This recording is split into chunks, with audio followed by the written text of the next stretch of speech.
안녕하세요. 여러분, 오늘의 흥미로운 이야기를 함께 들어봐요. 저는 40대 중반의 남자입니다.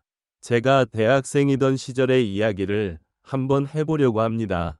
지금은 땅값도 많이 오르고 신식 도시가 들어섰지만 제가 살던 시절에는 그냥 평범한 서울 근교의 동네였습니다. 저희 집은 근처 대학가에 있는 단독주택이었는데 한옥 모양의 건물이라 동네에서 조금 유명한 집이었습니다. 이 정도만 듣고도 제가 누군지 알거나 어느 동네를 말하는지 눈치채실 분들도 있겠네요. 아무튼 저는 그 집의 장남으로 동네에서 유명한 사고뭉치였는데 결국 노는데 정신이 팔리다 보니 대입에 실패하고 말았어요. 아버지 없이 자란 놈의 학벌도 안 좋으면 세상 어디다 쓰겠냐는 어머니의 말에 정신을 차리고 재수까지 했지만 결과는 썩 좋지 않았습니다. 군대를 다녀와서도 별로 할 일 없이 지내고 있었는데 어느 날 어머니가 여권이랑 비행기 티켓을 저에게 내미시더군요. 무슨 일인가 했는데 아버지가 생전에 친했던 친구분을 통해 유명한 곳은 아니지만 외국에 있는 대학교에 입학 수속을 밟아놨다고 하셨어요. 거기에 들어가서 딱 4년만 고생하고 졸업장만 받아오라고 말씀하시는 거예요. 제가 그동안 어머니 속을 많이 썩였나 싶기도 하고 사실 어머니의 모양새가 이 학교를 가지 않으면 거의 저를 밖으로 내쫓아버리겠다 하는 모양새여서 그렇게 홀로 유학길에 올랐습니다. 앞으로의 새로운 생활을 기대하면서요. 부끄러운 이야기지만 사실 결과는 그렇게 좋지 않았습니다. 첫 해에는 그나마 마음을 잡고 공부를 하려고 했는데 공부를 잘하던 사람도 아닌데 갑자기 외국에 나가 다른 나라 말로 공부를 하라니 아주 고역이더라고요.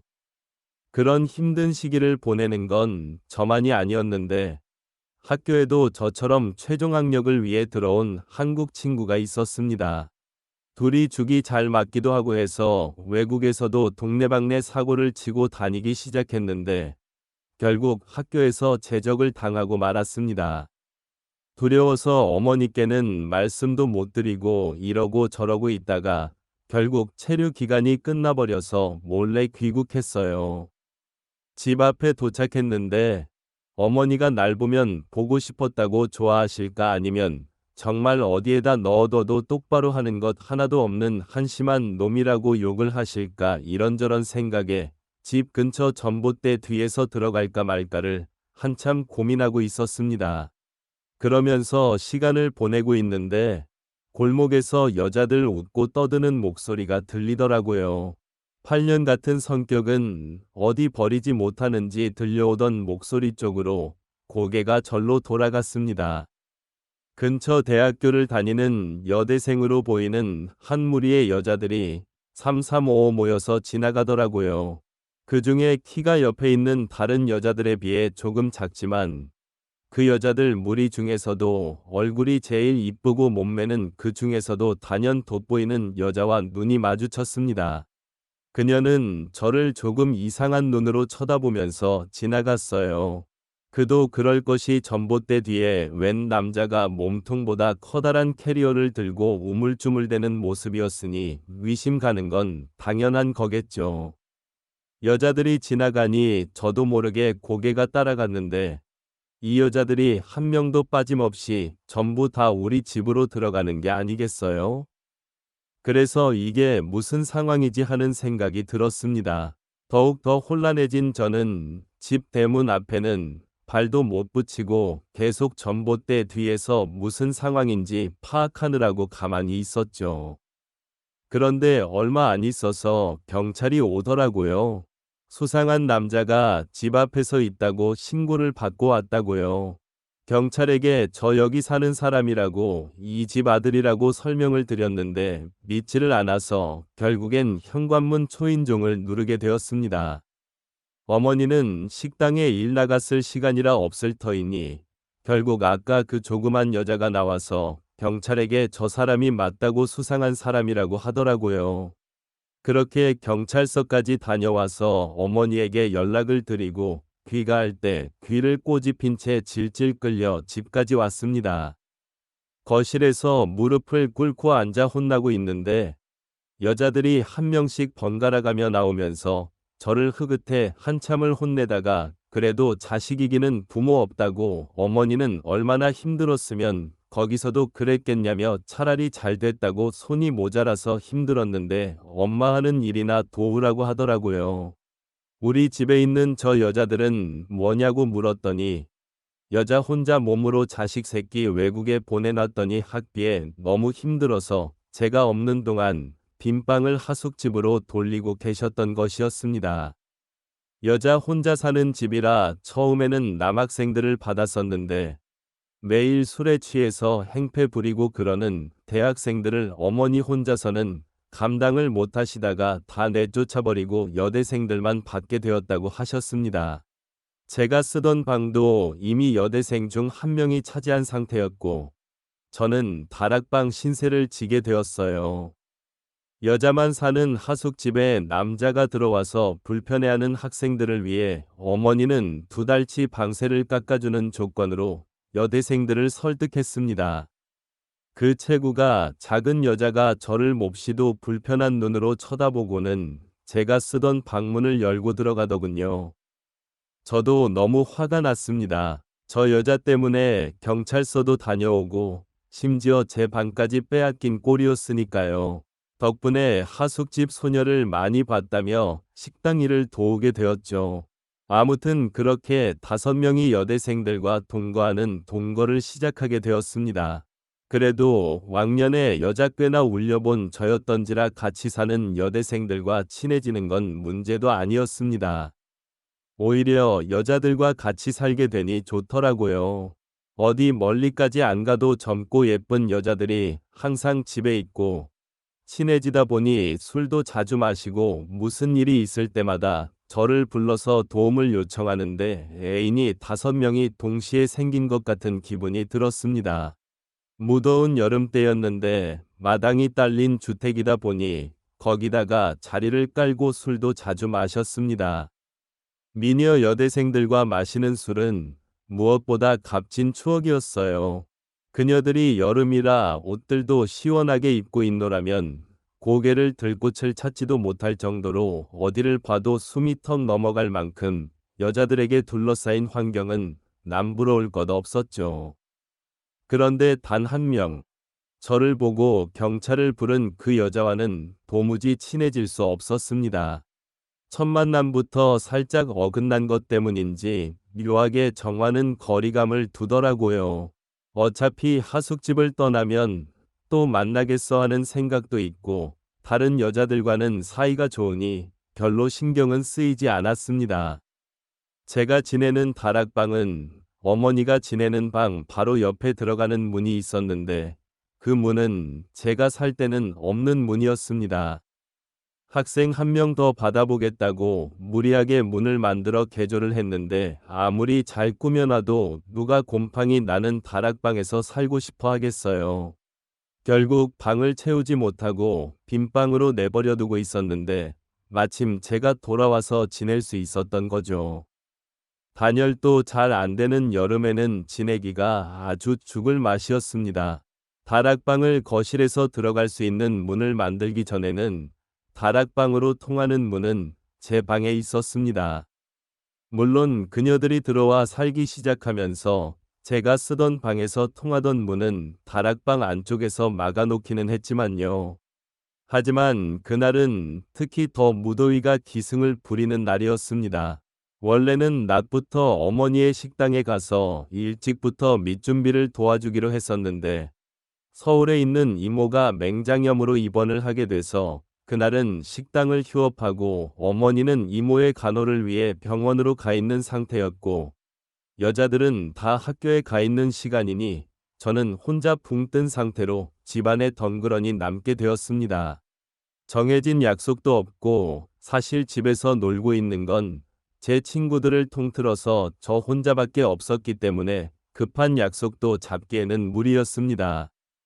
근처 책방에서 만화책 몇 권을 빌려와서 누워있는데 해가 중천에 뜨니 점점 다락방이 달궈지기 시작하더라고요.